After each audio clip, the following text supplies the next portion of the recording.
In Texas, the case of James Younger pointed to a disturbing trend in the treatment of gender-confused youth. His mother pulling him by one arm, his father pulling him by the other. 7-year-old James Younger, dressed in a skirt, looks distressed and confused. His mom, Ann Georgeless, wins the struggle, rests him on her hip. His dad, Jeffrey Younger, calls 911.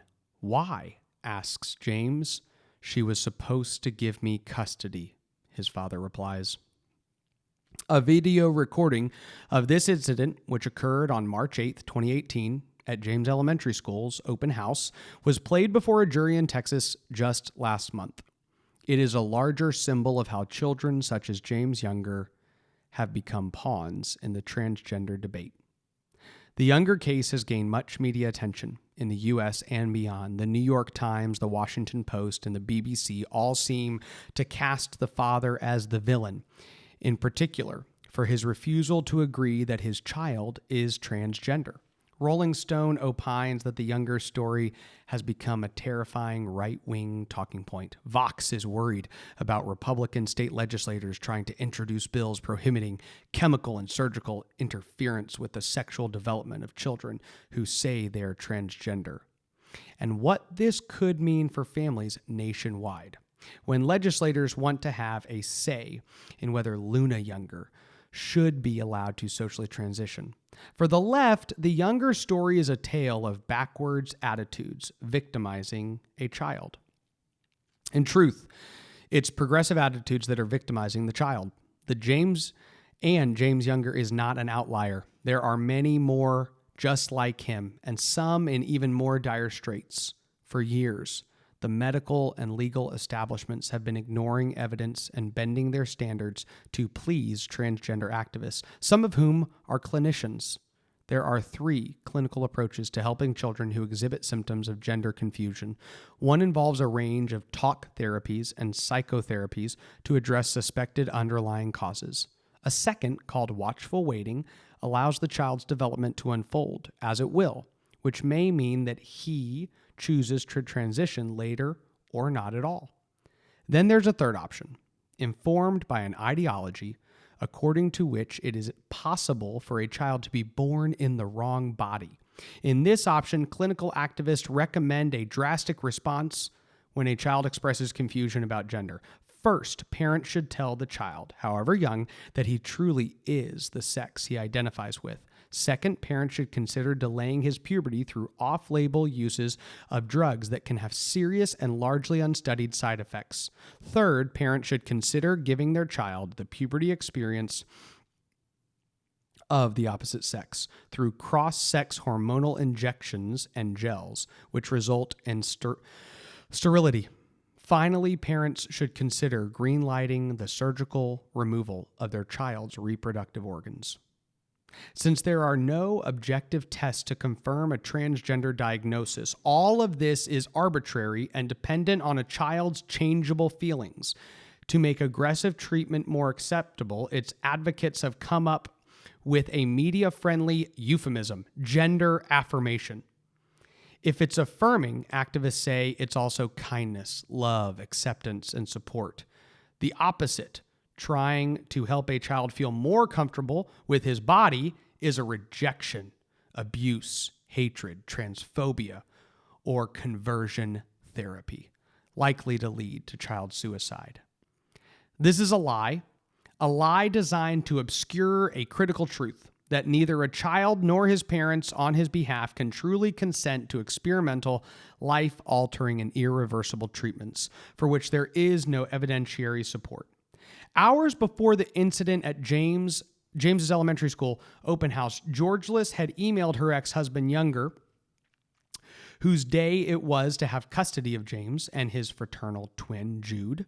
She had said that she would bring James to school as Luna, since that's what everyone there knew him as. "I understand that you believe you are truly doing the best thing for your child," Georgeless wrote, "but in the same way, a little boy with his penis removed is still a little boy. A little girl who was born with a penis is still a little girl in her brain." In October 2016, the court had established a standard possession order in which it was decided that the boys would live with Georgeless, but that Younger would have custody and access rights. Especially on weekends, the order also gave Georgeless the exclusive right, after notifying Younger, to allow medical and surgical treatments involving invasive procedures, as well as psychiatric and psychological treatment and education. Georgeless claims that James chose the name Luna after communicating a desire to be a girl at a young age by showing a preference for female pronouns and Disney princesses. Younger insists that James' transgender status is contrived, and he possesses a video of James at age 3 saying that mommy told him he was a girl. He further believes that Georgeless is unhinged and intent on vengeance, disregarding James's well-being.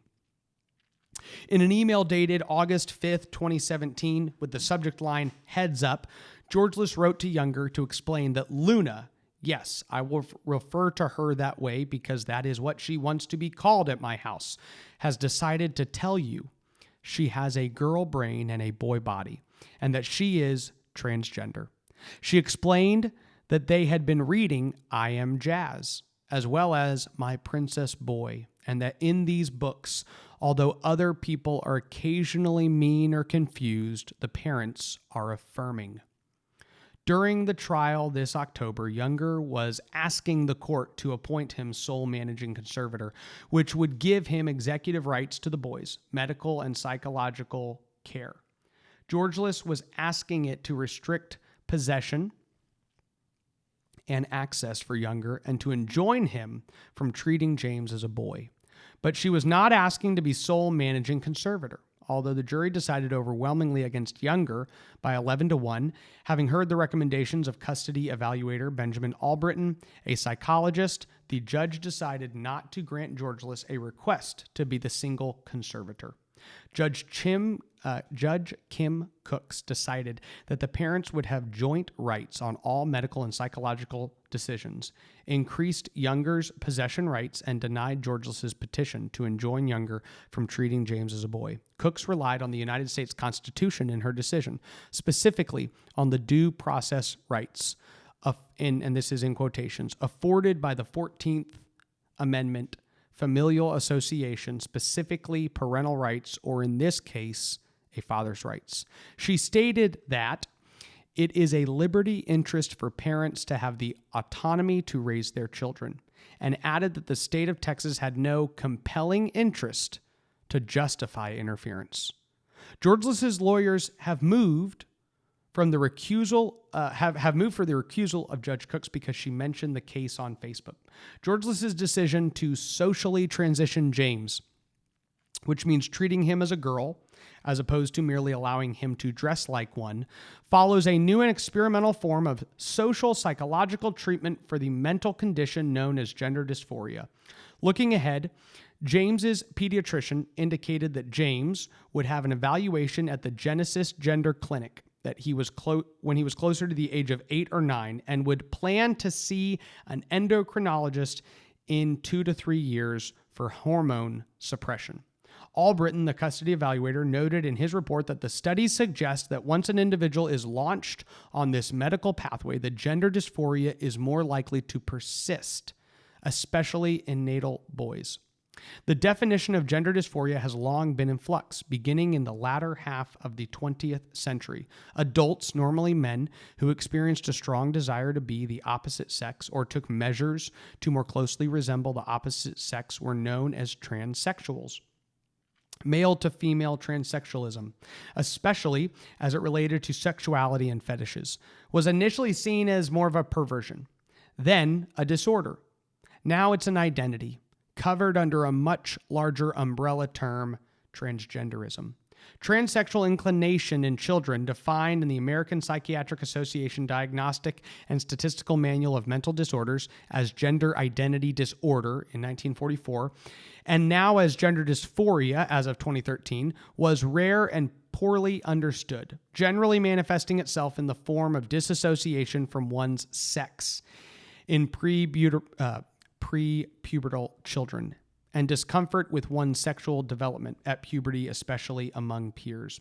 Other than one Dutch study looking at pubertal suppression in adolescents that suggests puberty blocker hormones might contribute to the persistence of gender dysphoria, there are no studies or long-term follow-ups in which social transition prior to puberty has been clinically examined.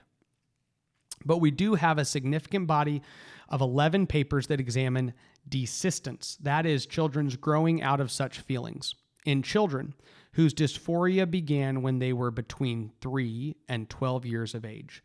And these children were followed up with at a later date. Despite the differences in country, culture, decade, and follow-up length and method, notes James Cantor, a Canadian psychologist with decades of clinical research experience in treating transsexuals, all the studies have come to a remarkably similar conclusion. Only very few trans kids still want to transition by the time they are adults. From these studies conducted prior to the cultural mainstreaming of gender identity theory, it consistently appears that 80% of gender-confused children psychologically realign with their biological sex by young adulthood, or sooner when supported through their natural puberty with non-invasive therapies such as watchful waiting. Realignment was, and among more cautious professionals still is, considered the ideal outcome, since it is obviously easier for a child to change his thinking than to try to change his sex.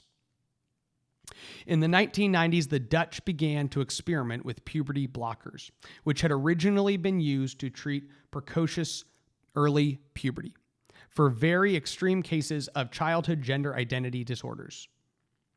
The idea was that an acutely gender-distressed child would benefit from gaining extra time to come to terms with his body before puberty brought additional distress. The researchers called this the pause button. But as the first step in the gender affirmation process, it amounts to more of a nuclear button. On the gender affirmation model, clinicians have put children as young as 12 on sterilizing cross-sex hormones, removed the healthy breasts of a girl as young as 13, and peeled and inverted the penises of boys as young as 15. Is it too much to wonder why? Humans are a sexually dimorphic species. Females produce eggs and bear offspring, while males produce sperm and impregnate females. The existence of disorders of sexual development, or more imprecisely, the potentially offensive or of intersex persons, and the need for greater social understanding of them, in no way collapses this distinction. In the 1950s, the relationship between the terms sex and gender, the latter of which applied chiefly to grammar, began to change as sexologists coined the phrase gender identity to denote the sex that one believed one was. In the 1960s, to explore this concept, psychologist John Money conducted a twin study in which a male baby, Bruce Reimer, with a damaged penis was raised as a girl, while his brother Brian was raised as a boy. Money instructed the parents to raise their children to believe that Bruce was really a girl called Brenda. For over a decade, the experiment was lauded as a milestone in sexology. To preserve the boy's anonymity, it was called the Joan/John study, and its reported success was used as precedent for countless surgeries on children with disorders of sex development. But decades later, a follow-up revealed that the Reimer brothers had been deeply unhappy with their treatment by Money, and Bruce had reverted to his male identity in his teens, taking the name David. After going public, David and his mother, whom he forgave, believing her to have been loving but misled, appeared on Oprah Winfrey's talk show in 2000. Miss Reimer quoted, "During the whole journey of trying to create a feminine being, there were doubts along the way, but I couldn't afford to contemplate them because I couldn't afford to be wrong. I couldn't have faced the alternative." Oprah. "And the alternative being what? That you'd made this horrible mistake?" Miss Reimer said, "Yes." Oprah then said, "'Cause then what could you do?" And Miss Reimer said, "Right." After a lifetime suffering from depression, the brothers, first Brian, then David, killed themselves. In a tragic update printed in a revised edition of As Nature Made Him, an investigative book on the Reimer story, John Calapinto recalls the moment when David's father called him to say that David had shot himself. I cannot say it was a complete surprise. As more journalists shared the true nature of money's experiment, and as more and more intersex victims of unnecessary medical interventions came forward, the medical profession revised its standards with regard to children with disorders of sex development, in particular those with genital irregularities, so as to leave these children's fully functioning bodies alone. But what about gender-confused children? Today, it takes a bold and distinguished person to state the obvious answer to that question. One such person is Dr. C. Allen Hopewell, the senior clinical neuropsychologist in the state of Texas, whose decades of expertise in treating children of James' age led Younger to engage him as an expert witness. At James's age, children, quote, can't make rational decisions, unquote, and are, quote, very easily influenced, end quote. Hopewell stated that in his September deposition for the trial, and also said that this settled science, quote unquote, pioneered by psychologist Jean Piaget, is at the level of Galileo's statement of how the earth revolves around the sun. While a child can express preferences, do I want the M&M or do I want the mushroom? A 7-year-old is incapable of decisions of the magnitude of trying to change your sex, which at any rate, you can't do. Georgeless testified that she felt justified in socially transitioning James into Luna by her own experience as a pediatrician, by researching the medical literature on the subject, and by the support she'd received online from similarly situated parents. In July, her lawyer, Kim Meters, made the following opening remarks at the hearing in a Texas district court. And here's the quote. This case is about a little 6-year-old girl. It's a little girl who knows she's a girl. It's a girl who wears cute, frilly, girly clothes. She plays with super girly bears and dolls and toys. Her self-portraits of herself show herself with big, huge, ginormous eyelashes and hair down to the floor. And the father in this case wants boys. He has twins, and the reality is Luna at birth was given the gender identity as a boy, but she completely and totally identifies as a girl now. But again, by all objective standards, and as acknowledged by the impartial court-appointed amicus attorney, it is clear that James Younger is not a girl but a boy. He is a little boy regardless of whether he knows he is a little boy with a penis, which is referred to by Georgeless herself in one email to Younger. This is the email. Luna has gotten a bug bite on the right side of her penis. Testes, a Y chromosome. He is a little boy regardless of how ginormous the eyelashes are in his self-portrait, and irrespective of his wardrobe choices, however cute and frilly. Of course, the possibility exists that James is a little boy who fits the diagnostic criteria of gender dysphoria. On October 17th, observers in the courtroom reported seeing someone sitting by Georgeless's attorneys, passing notes and advising counsel. She was Dr. Jonna Olson Kennedy, the medical director of the largest transgender youth clinic in the United States, one of 4 directors of a multi-million-dollar National Institutes of Health, i.e. taxpayer-funded, experimental study on early intervention in transgender youth, and one of the most prominent clinical activists in the United States. It is difficult to say exactly how many transgender youth clinics there are in the United States today. In 2006, there were none, but in 2014, the Human Rights Campaign, a gay and transgender lobby group, counted more than 40. It is possible, if not likely, that there are significantly more than that. Olson Kennedy's clinic in Los Angeles saw 80 young people aged between 4 and 24 in 2009 and over 1,000 in 2019. The latter number comes from a Reuters report. By a crude estimate, then, there could be tens of thousands of young people being treated at such clinics. But we don't know. The Center for Disease Control says that 2% of American high school students, around 300,000 adolescents, identify as transgender. Does that mean gender dysphoria is on the rise? Not necessarily. One board-certified psychiatrist, a graduate of a top medical school with over 15 years experience treating adolescents, told me that the numbers seem highly inflated. This is partly because gender clinics, like many specialist clinics, are essentially businesses with an interest in selling a uniform diagnosis.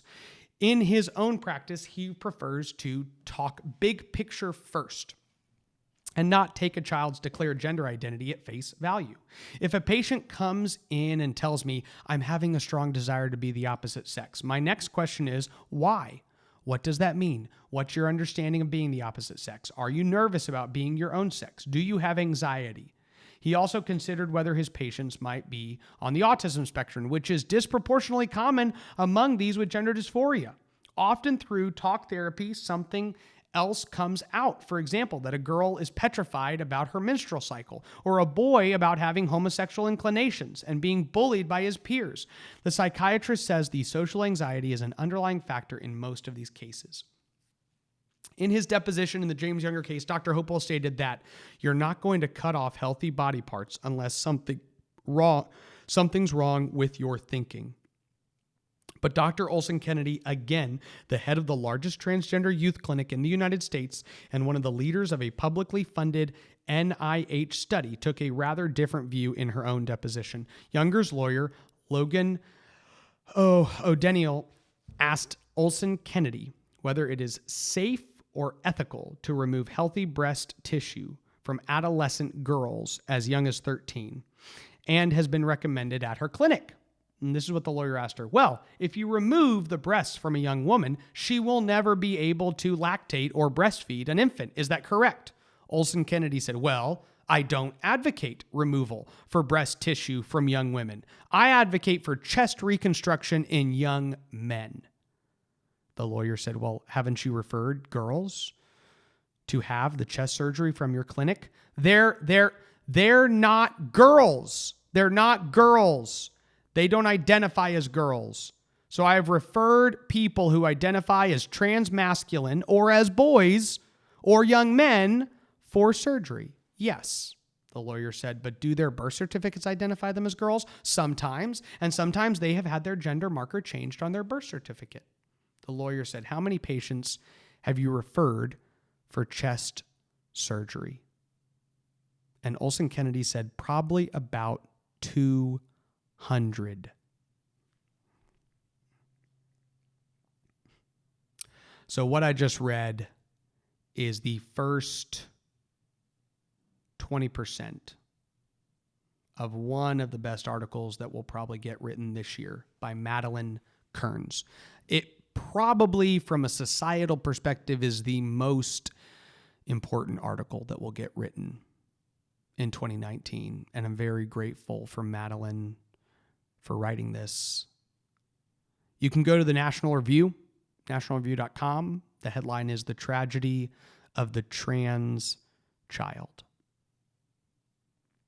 I thought about reading the entire thing, but honestly, that would take me an hour. And I also do want you to go to National Review and read it there. I don't want to give you the opportunity to just listen to the entire thing. For me, I'd rather them get the traffic because they put a lot of work into writing this story.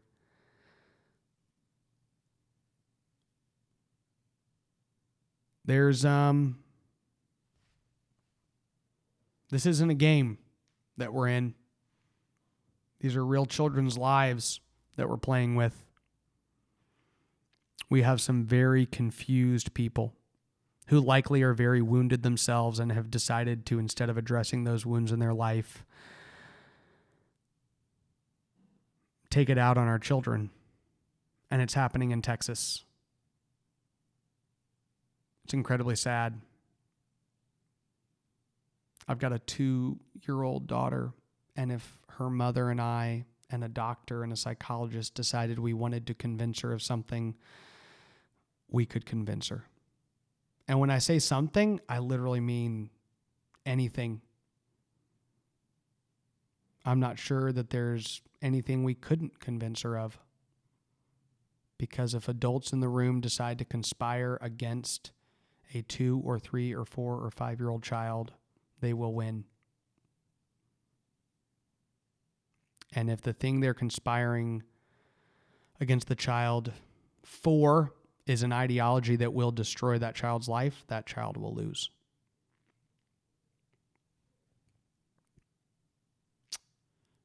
I read this article this morning and just decided to make it this week's podcast as opposed to bringing you some other content that we planned on bringing you. I would really encourage you to go to the National Review. I'd really encourage you to look up the tragedy of the trans child. And I'd really encourage you to take an hour to read the entire article. God bless you. God bless Texas.